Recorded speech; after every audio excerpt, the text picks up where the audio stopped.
Hello dear students, आज हम chapter control and coordination के बाद डिस्कस करेंगे।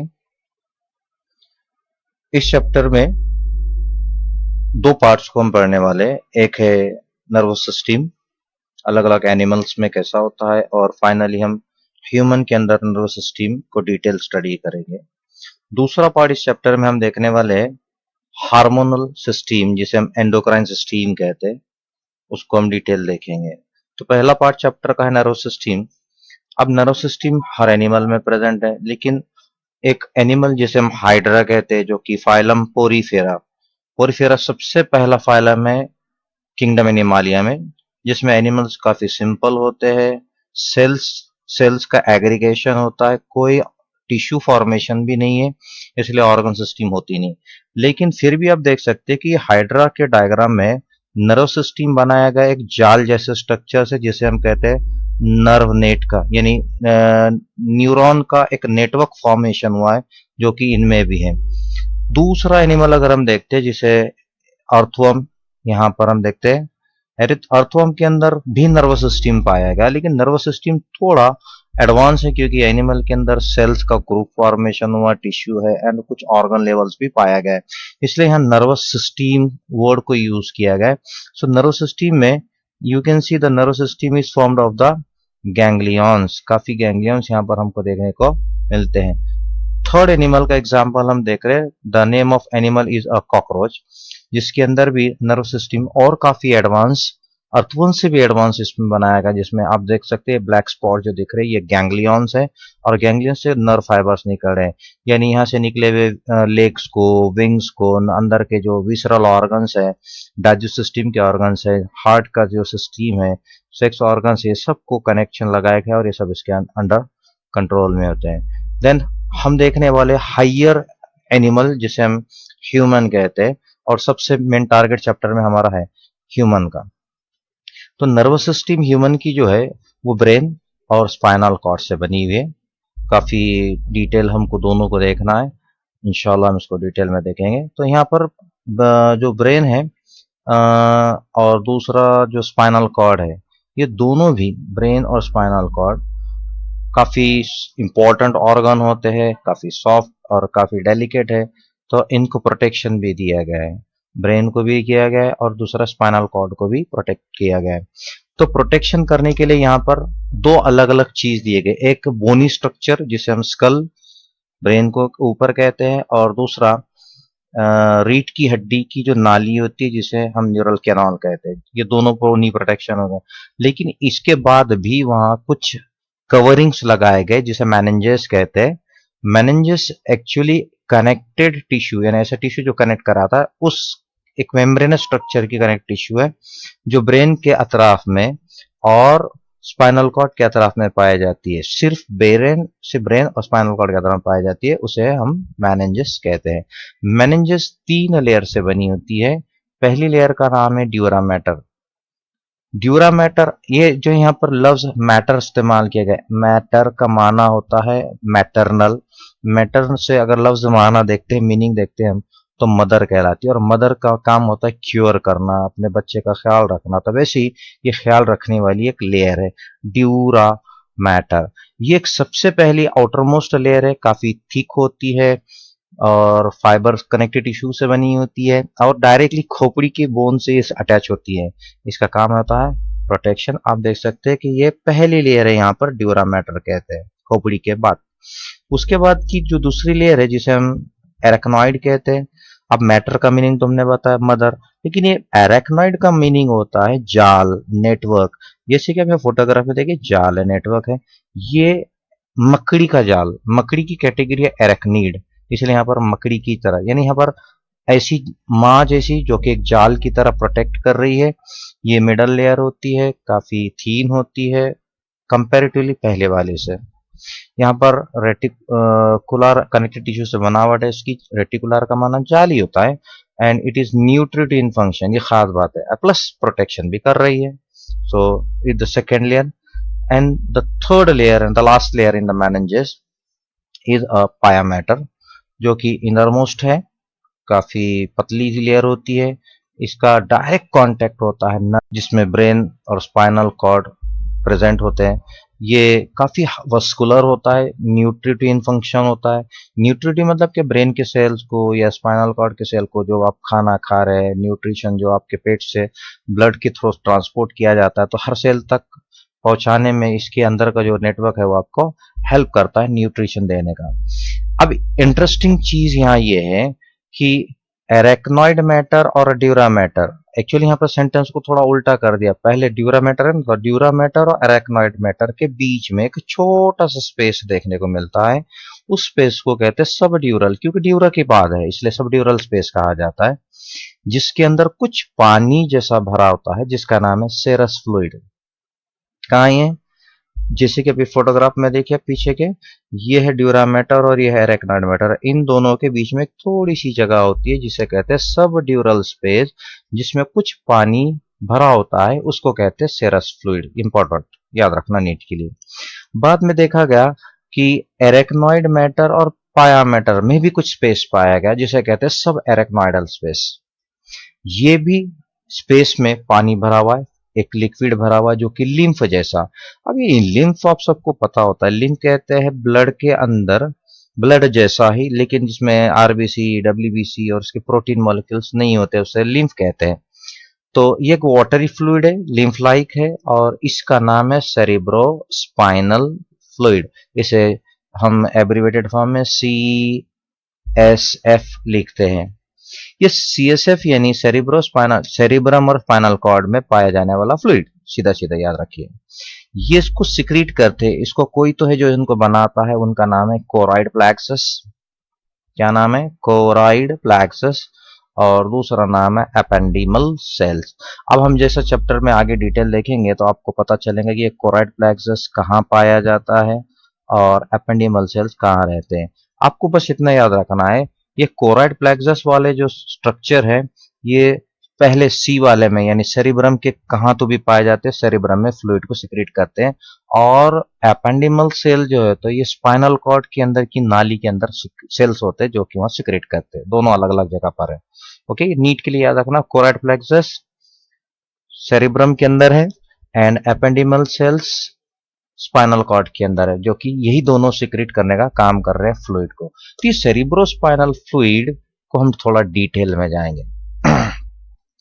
सेरिब्रोस्पाइनल फ्लूइड का अगर हम केमिकल नेचर देखते हैं तो it is alkaline in nature, और करीब करीब 120 ml इसका टोटल वॉल्यूम होता है किसी भी एडल्ट ब्रेन के अंदर, या ब्रेन से लेके स्पाइनल कॉर्ड तक 120 ml पानी पाया जाएगा।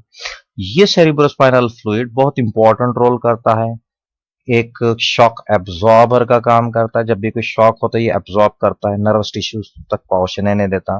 Then it prevents from the mechanical injuries, यानी जब भी कोई झटका मैकेनिकल कोई मार बैठता है तो वो उस झटके को डायरेक्टली अंदर पहुंचने से पहले ये खुद एब्जॉर्ब कर लेता है, उसको रोक देता है, प्रिवेंट करता है।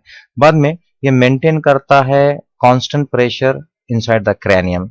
क्रैनियम कहते हैं खोपड़ी के पार्ट को, जिसके अंदर एक प्रेशर दबाव होता है, वो प्रेशर को ये कांस्टेंट करने का काम करता है। इतना ही नहीं, ये नर्वस टिश्यू के अंदर का जो टेम्परेचर है गर्मी से या हीट रिलीज एक्सर्गोनिक रिएक्शन से, जब कोई चीज को ब्रेक डाउन करने के बाद एनर्जी रिलीज होती है, वो टेम्परेचर को मेंटेन करने का भी, यानी ज्यादा होगा गर्म तो वो फ्लूइड फ्लो कर वहां उसको टेम्परेचर को कम कर देगा, ये काम करता है। या बहुत ज्यादा ठंडा हो तो गर्म फ्लूइड को फ्लो कर उसको टेम्परेचर को नॉर्मल करने का। तो रेगुलेट्स का मतलब क्या होता है? कंट्रोल करना। जैसे हम फैन की स्पीड को कंट्रोल करते हैं एक बटन से, जैसे रेगुलेटर कहते हैं, वैसे ये भी कंट्रोल करता है। Then CSF also helps in exchange of nutrients and waste। ये बड़ा काम, अच्छा काम कर रहा है। अब नर्वस टिश्यूज तक डायरेक्टली न्यूट्रिएंट्स पहुंच रहे नहीं है और ना ही वहां से कचरे को, नाइट्रोजनस वेस्ट को कलेक्ट किया जा रहा है। तो ये सबसे इंपॉर्टेंट काम कर रहा है कि न्यूट्रिएंट्स मटेरियल को एक्सचेंज करने में, देने में, और वेस्ट मटेरियल को लेकर आने में भी ये हेल्प करता है, फ्लूइड से ला लिया जाता है। ब्रेन के सेल को ऑक्सीजन की जरूरत होती है, बहुत जरूरी इंपॉर्टेंट काम करते हैं, इसलिए यहाँ पर ये ऑक्सीजन का सप्लाई इसके थ्रू ही वहां पर, जैसे एक ब्लड काम करता है, आरबीसी पर ऑक्सीजन के मॉलिक्यूल्स को ट्रांसपोर्ट किया जाता है, ये उसी तरह कुछ काम कर रहा है। सबसे important it prevents from the desiccation, यानी ब्रेन के सेल्स को सूखने से ये बचाता है, इसलिए इसको हम कहते हैं prevents from the desiccation. Now जैसे कि ब्रेन का नर्वस सिस्टम में हम देखते हैं कि दो पार्ट है, एक है ब्रेन और दूसरा है स्पाइनल कॉर्ड। तो हम दोनों को भी डिटेल में देखने वाले हैं। सबसे पहला है ब्रेन।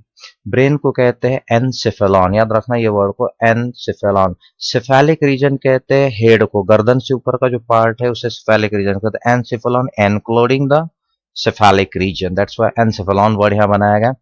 देन ह्यूमन ब्रेन को प्रोटेक्ट किया गया है क्योंकि वो बहुत सॉफ्ट डेलिकेट है, इसलिए प्रोटेक्शन किया गया है बाय क्रैनियम, जिसे हम खोपड़ी कहते हैं। क्रैनियम भी खोपड़ी का ऊपर का पार्ट, हाँ, छत वाला पार्ट, उसे क्रैनियम कहा जाता है। अभी ह्यूमन का जो ब्रेन होता है ये काफी सॉफ्ट होता है, बकन ये नाजुक है और थोड़ा सा व्हाइटिश कलर है, स्लाइटली फ्लैटन, चपटा, थोड़ा सा, बट नहीं ज्यादा नहीं, थोड़ा सा चपटा होता है। अगर एक एडल्ट का कंप्लीटली डेवलप ब्रेन का अगर वजन गिनते हैं तो तकरीबन वो 1300 से लेकर 1400 ग्राम, यानी करीब करीब 1.5 किलो बोलेंगे हम उसको, करीब करीब 1.5 किलो तक इसका वजन बनेगा। एक ह्यूमन क्रैनियम की कैपेसिटी को जब हम स्टडी करते हैं कि खोपड़ी के अंदर कितना ब्रेन बैठता है, कैपेसिटी कितनी है अंदर बिठाने की, तो वो उसे सीसी में गिना जाता है, क्रैनियल कैपेसिटी। ये 1300 से लेकर 1500। और ये क्रैनियल कैपेसिटी का बहुत इंपॉर्टेंट रोल है इन इवोल्यूशन। अगर हम एक ओरिजिन और इवोल्यूशन वाले चैप्टर में देखते हैं तो वहां देखा गया कि ह्यूमन के जो एंसेस्टर्स है, फोर फादर्स है, पूर्वज जो है, दादा परदादा, तो वो बंदरों से वहां से लिया गया है, मंकी से लिया गया है, तो अलग अलग जो है, तो उनके जब क्रैनियम की कैपेसिटी जो देखा गया तो कहीं पर 600 है, कहीं पर 750 है, कहीं पर 800 है, फिर 1200 है, फिर 1300, 1400, 1500, माना ये डेवलपमेंट के स्टेजेस में इसका पॉइंट है, इसलिए कैपेसिटी को यहाँ पर गिना जाता है ये, और ये कैपेसिटी इंडिकेट करता है कि ह्यूमन का ब्रेन है। Then, किसी भी ह्यूमन में पूरा ब्रेन डेवलप होने के लिए, यानी ब्रेन के अलग अलग कमरे हैं, अलग अलग डिपार्टमेंट्स है जहां पर काम किया जाता है, तो पूरा डेवलप होने के लिए एटलीस्ट 6 ईयर्स लगते हैं। इसलिए तो स्कूल में एंट्री का और स्कूल में एडमिशन की जो एज होती है वो 6 ईयर्स की एज वहाँ रिक्वायर्ड है, नीड है। देन ह्यूमन ब्रेन हम देखते हैं it is about made up of a structural and functional cell called the neuron. तो तकरीबन यहाँ पर एक एवरेज रेंज दी है, इससे ज्यादा भी हो सकते हैं। That is about 30,000 millions, not only thousand, 30,000 millions of neurons are present. Then we are going to discuss in detail कि ब्रेन, ह्यूमन ब्रेन होता कैसा है। ब्रेन में 3 पार्ट्स है। द पार्ट्स आर, ब्रेन को क्या कहते हैं, एनसेफेलॉन, इसलिए यहाँ पर हर पार्ट के साथ सिर्फ एनसेफेलॉन एनसेफेलॉन एनसेफेलॉन, देखो एनसेफेलॉन लगाएगा।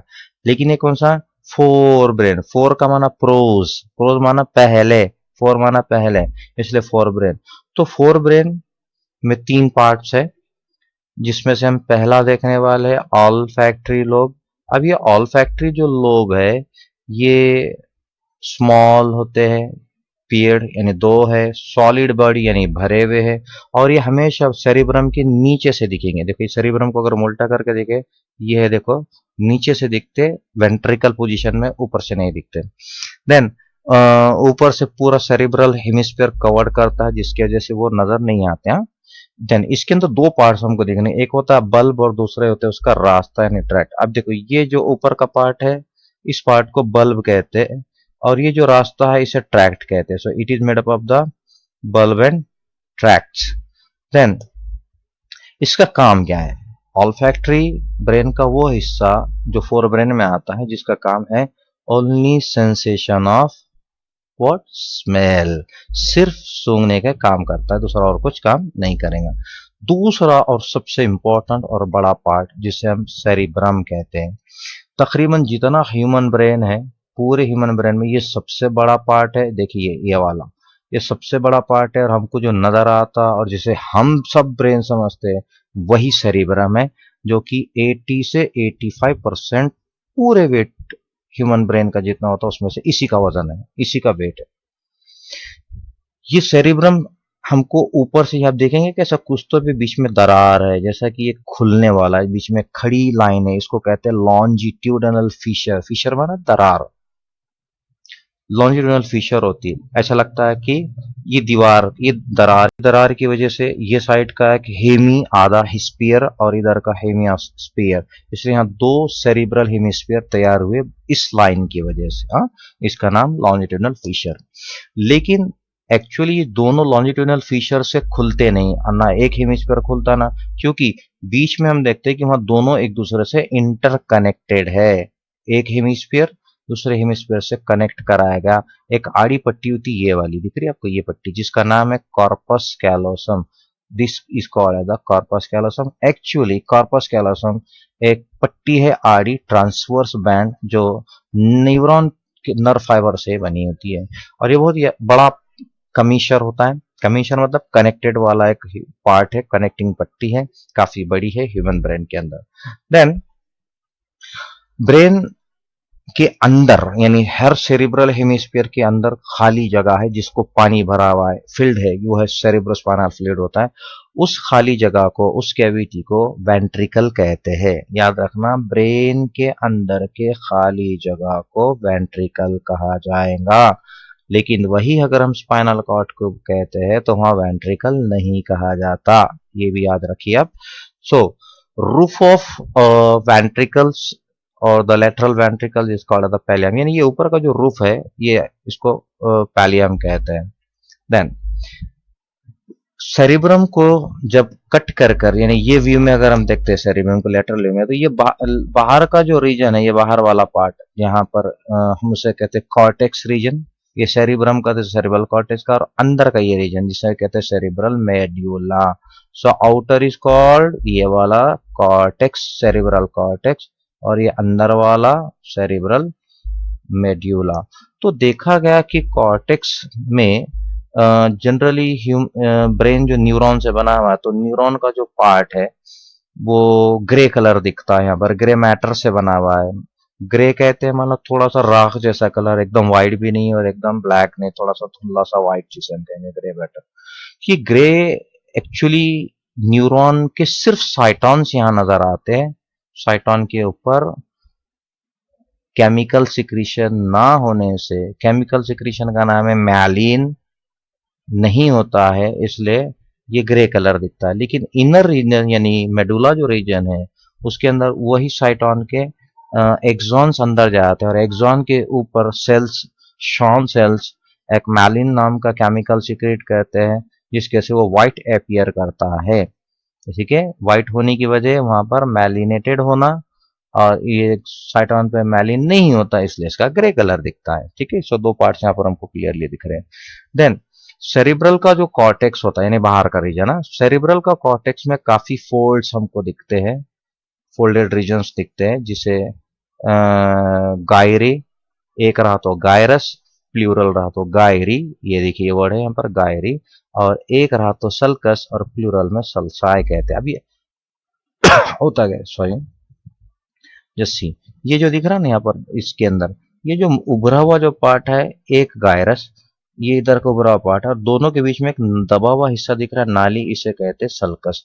तो ऐसे ये होगा gyrus sulcus, gyrus sulcus, gyrus sulcus, ये जो दबा अंदर का हिस्सा, ऐसे हमको यहाँ इसमें नंबर ऑफ गायरन सल्कस दिखते हैं। अब सबसे इंपॉर्टेंट पॉइंट है कि हर एक इंडिविजुअल में नंबर ऑफ गायरे और सल्कस अलग है, उनका पैटर्न अलग है, उनका अरेंजमेंट अलग है।